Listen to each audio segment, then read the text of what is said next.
multi-apping, stacking of orders across multiple apps. I'm going to give you some secrets on this segment of the Gig Geezers. Let's talk about it.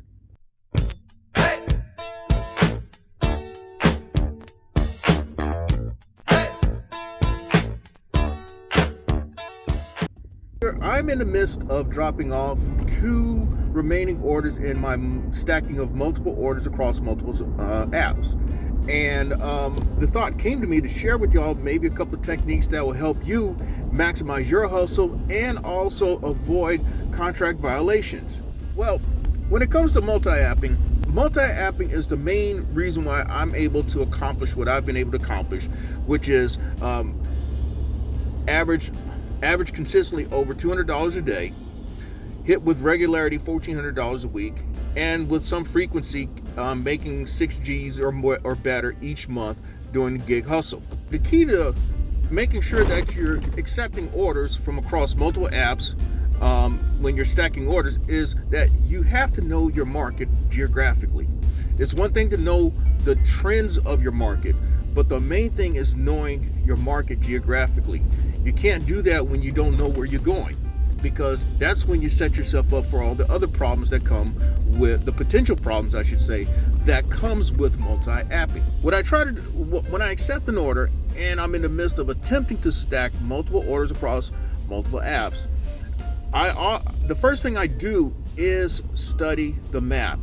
I mean, you do have enough time in most cases to study the map. Of course, the apps that really allow you to do that are DoorDash, grubhub, and now Waiter/Bite Squad. When it comes to UberEats, well, you pretty much have to just know your market in that when you see the cross street reference, that is going to tell you where the last order is going to go if it's a stacked order, or exactly where the order is going to go if it's a single order. Now, DoorDash, you got on a single order like 30 to 40 seconds to blow up the map and look at it. On Grubhub, you got somewhere about 10-15 seconds to kind of really pay attention to the map.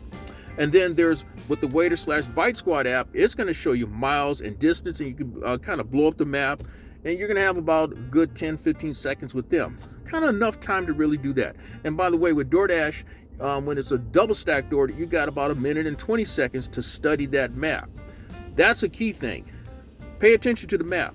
If you read maps long enough, if you are astute at reading maps, if you look at that dot on the map, you kind of know exactly where you're going, or the part of town that you're going. So keep that in mind as well. Now, the best thing about multi-apping is that you're going to accept the best order that comes your way at that moment. Now, one thing that I will tell you is that there is a temptation of wanting to grab an order that really will get you in trouble. And what I mean by that is, in a recent segment of the Gig Geezer, there was a scenario where I already had a stacked order, but then I saw another order come up for good money, but it was going in the opposite direction. Now, you're like, dang, I'm going to miss out on that. Don't worry about it. Don't sweat it. Opportunities will still come your way. Just keep working your orders that you've already accepted. Sometimes you have to clear off your plate before you start taking on more orders. So really, don't handle no more than what you can handle. If you can only work a single order at a time, but yet work multiple apps, do that. But if you can handle 2 orders, 3 orders, or in my case, 4, maybe 5 orders at a time, hey, have at it. But just make sure that you're doing things in a timely manner. Now, a couple of tricks that I want to share with you in this segment of the Gig Geezer when it comes to multi-apping. Number 1, the orders that you accept don't have to be in a perfect linear pattern, in that they all have to be right down the street from each other or in the next neighborhood or next door to each other. Although that has happened where when I've stacked multiple orders across multiple apps, I've actually had deliveries in which orders went to people next door to each other, or across the street from each other, or right down the street from each other. In most cases, what you need to do is make sure that your orders are all heading in the same vicinity, so that they're no more than 10 minutes apart. One of the things I share sometimes when I run into other drivers and we're waiting on orders, and I tell them, well, I work all the apps, and they're like, really? And then they notice that I got an order from one place, and then they notice that I got an order from DoorDash, or an order from Grubhub, or for UberEats, or Bite Squad, or Waiter, that is. One of the things that I tell them immediately is that, hey, you got to know the gray area. You got to understand the gray area. So, what is the gray area? All the apps have certain requirements. And one of the things that is consistent among all the apps is that in the terms of agreement, we agree to deliver orders in a timely manner. Of course, it is on us to deliver it in a safe and efficient manner too. But some apps press you more than others in terms of getting to the location and in terms of delivering the order. Now, DoorDash has famously its contract violations that they are very visible about reminding us of. With DoorDash, your gray area is getting to the restaurant within 9 minutes and 59 seconds of the estimated arrival time, and delivering the order to the customer within 9 minutes and 59 seconds of the estimated arrival time. However, there is some gray area, and I don't know if I should divulge it, but I will put it like this. Watch your estimated arrival time. That's a key.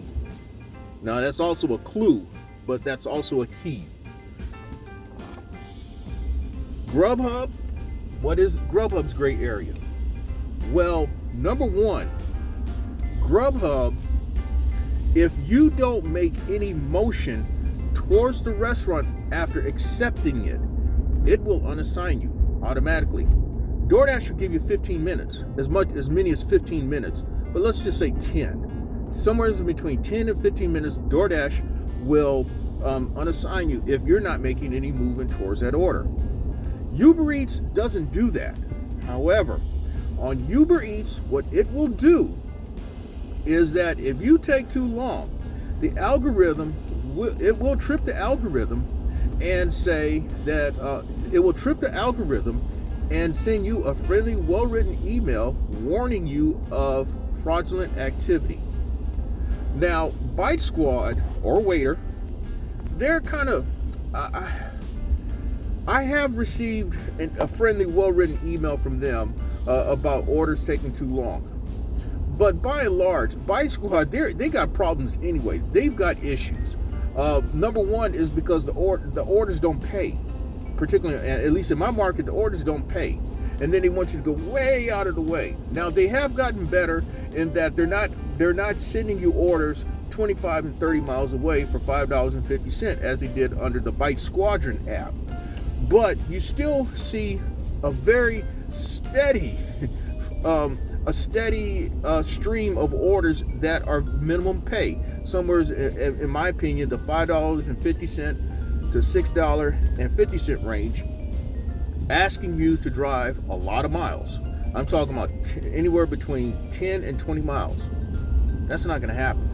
And so what happens is a lot of Bite Squad orders sit, at least and I'm speaking of in my market. But what is the gray area? Bite Squad's gray area is that until they can do better with paying drivers for orders, and that they need to come up with some more money on these orders.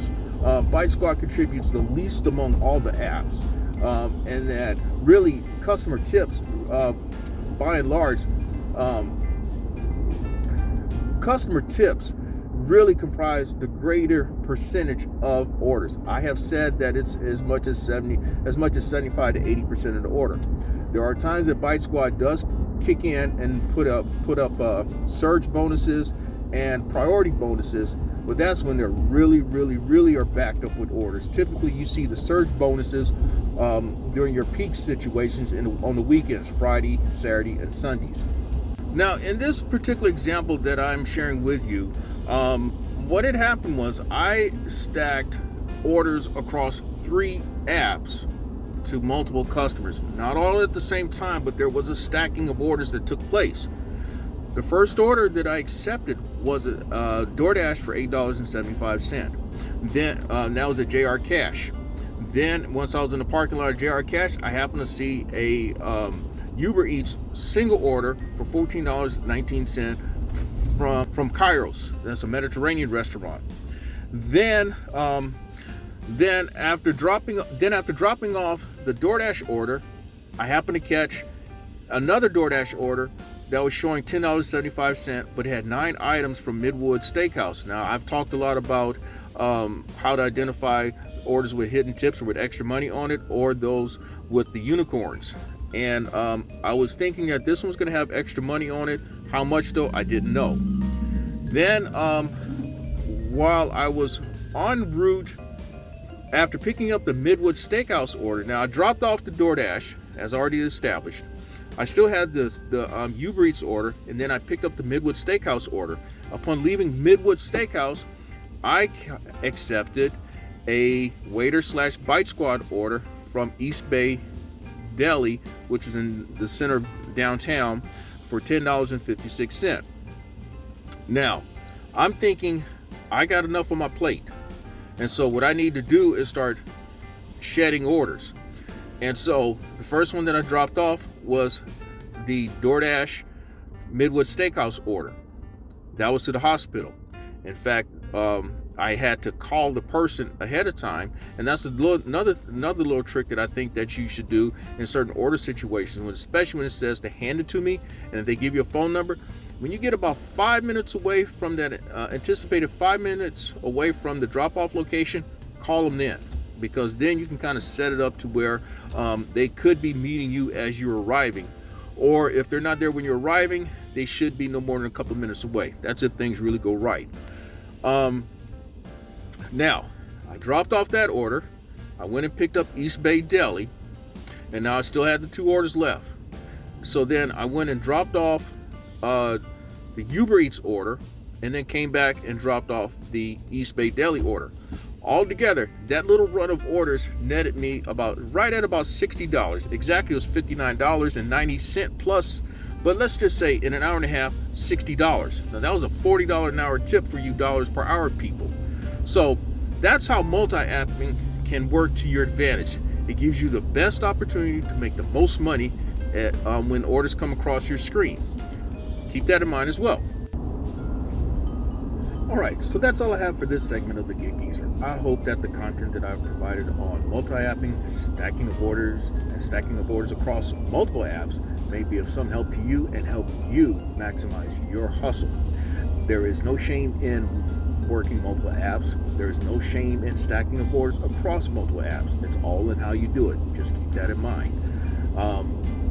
And by the way, hit that subscribe button. Give my content a thumbs up. Share my content among others, and I welcome your comments in the section below. I really would like to hear your thoughts and opinion on multi-apping and stacking of orders across multiple apps. And with that, I'm Inwood Lane, and as always, may your hustle continue. Thank you for checking out this segment of the Gig Geezer. If you reach this point, it means that you've checked it out in its entirety, and it's very much appreciated, and it tells YouTube that you're very much engaged in my content. Hey, if you'd like to get in contact with me or pass on some other useful information, I can be reached at giggeezer3.5@gmail.com, or you can check me out on Twitter at giggeezer.